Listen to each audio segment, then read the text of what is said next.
From a potential brand new area overhaul to the removal of some really not beloved flat rides, and of course the huge addition of a brand new roller coaster, although it's sort of not brand new because it's just a new version of an old one. A new roller coaster, everyone! 2024 is set to be a very exciting year for the Alton Towers Resort. And of course, very recently you may have seen I did a video like this for Thorpe Park. And let's just say, Thorpe Park are a lot more revealing about what's going on than Towers are. Because Alton Towers just say nothing. And that is good because we're going to walk in on opening day, see it all for the first time and be wowed. We never thought Rita was getting removed. But at the same time, it's not very good. Because how am I supposed to make this video? So this will mostly go off the plans we definitely know are happening and also some speculation alongside of it. So if there is something that I say will happen and it doesn't, don't blame me. Don't blame me when you turn up and there's no Zamperla Valais, like I said. And of course, if you do enjoy these updates and you want to see more for some other UK theme parks, then please be sure to subscribe to the channel. It'd be greatly appreciated. So then, what is happening at the Alton Towers Resort in the year of 2024? As I said in the intro, the answer simply is we don't know. Well, obviously we do know their big investment that they're bringing in, and well, if you don't know that, where the hell have you been? So we have that, but a lot of the other stuff is either just down to pure planning permission we've seen, or speculation. It's all a mystery. Oh! Although that being said, there is something small that we can go through just to show you that's going to be happening in 2024. Although it may be quite not important to you, or it might be quite important, and that is the runaway mine train, because the height restriction on that is no longer 0.9 meters, it's 1.1. You can't ride it if you're under that, I'm afraid. I might struggle to get a runaway mine train. But yeah, I'm not too sure why it's gone up so suddenly, like it's been going for years. Why now have they decided to change it? But health and safety is always the best thing. It'll be 1.4 in a few years at this rate. Along with those restrictions, guess what is a bigger revelation that we've seen recently? You're not going to believe it. It's about Rita. And no, it's not being removed. It's being jet washed. Get the hose out.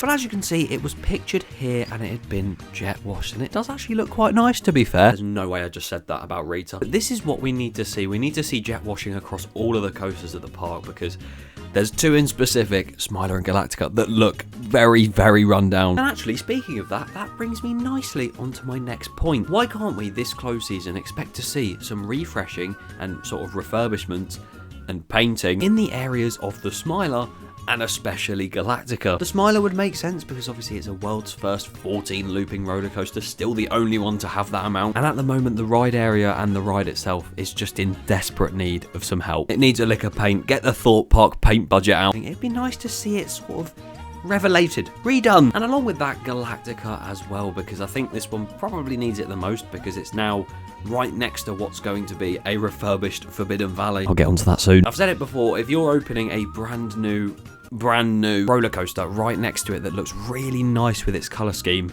and then you've just got this worn down blue that's turning grey coaster, it's not the best in the world for them. So hopefully, fingers crossed, we do see that refreshed. And you never know, it may eventually get rethemed into the Phalanx as well.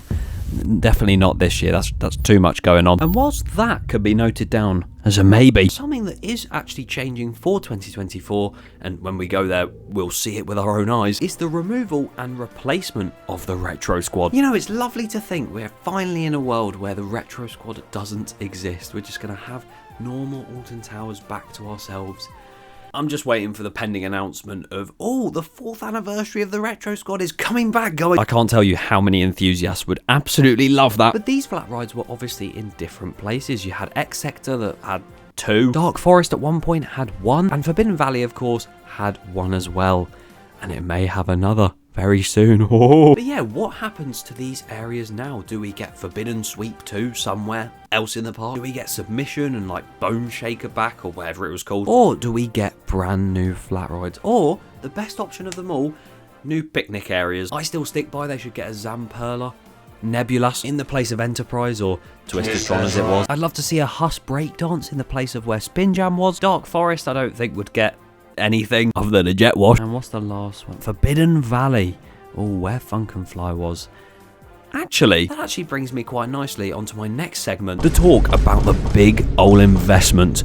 Let's discuss. So if you are blissfully unaware, then you may not know that the 2024 biggest investment that Alton Towers are putting in is the fact Forbidden Valley is getting a massive refurbishment. The whole area is basically turning from this rustic colour to a black and red colour scheme, which is purely down to that big coaster in the area. Oh, not Galactica. And some of the buildings in that area as well are being completely remade and refurnished to be something else. The two buildings in question include a cafe area down by Funk and Fly, or where that was, and that building has not been in use for ages. It's finally being used as a shop. And not only that building, but of course the Edge Games building just opposite Nemesis Subterra as well is being made double the height, and apparently there's even going to be a ride in it.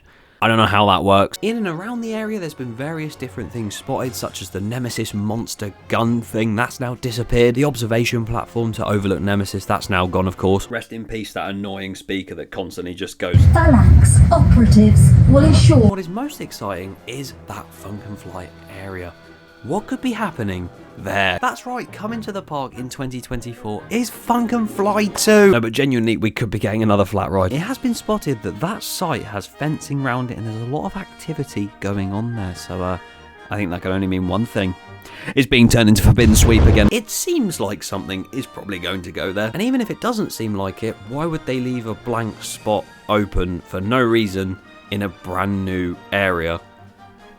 And if it does exist, what would it be? Now, there's a lot of talk about it being Ripsaw, which is returning, all with Nemesis, blah, blah, blah.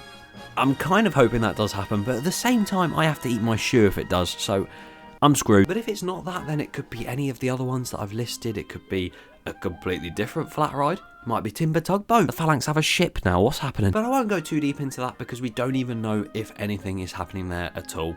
They might have nothing planned. Something we do know for certain, though, is the brand new, big, important investment coming to the park. And that is the confirmed arrival and re-arrival of Nemesis Reborn. Nemesis, of course, the classic B&M inverted roller coaster, is back with a vengeance in 2024. And it's going to reopen looking and sounding and being better than ever. It's going to have the exact same layout as before, although I've seen a lot of comments saying, oh, they're adding turns to it.